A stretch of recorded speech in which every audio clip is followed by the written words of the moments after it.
Il est 7h51. Bonjour Laurie. Bonjour Patrick. Mais nous avons Guy Carlier, bien sûr. Toujours aussi inspiré, évidemment, par les faits d'actualité, quoi. Hein. Bonjour Guy. et pas simplement... J'avais écrit un très long lancement oui. que vous me refusez. C'était un peu... Ça nécessitait quand même, non pas l'acteur studio, mais un minimum de jeu, de comédie. Ouais. Je vois que vous le refusez et je ne vous en veux pas. Alors, oui. Parce que finalement...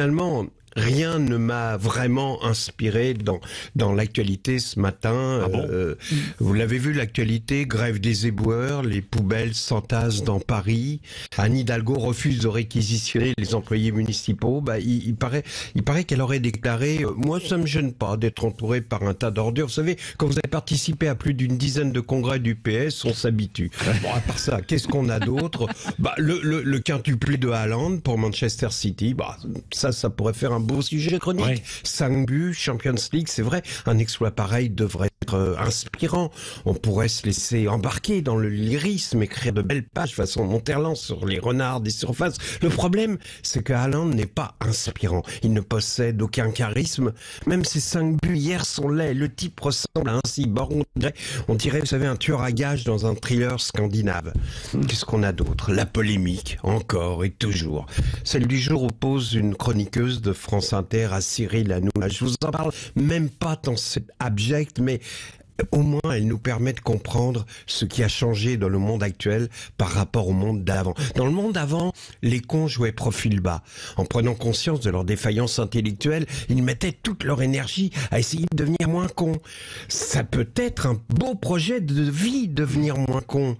Et dans ce temps-là, ils étaient aidés par leur environnement, par l'exemple, par la famille, les enseignants, l'art. Tout ça les aidait à atteindre un minimum de qualité qui donnait un sens à leur vie.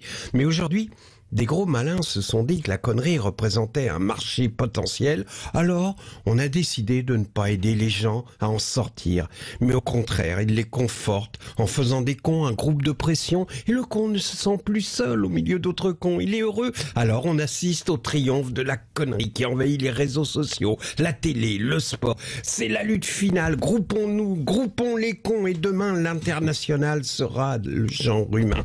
Bon, je m'énerve.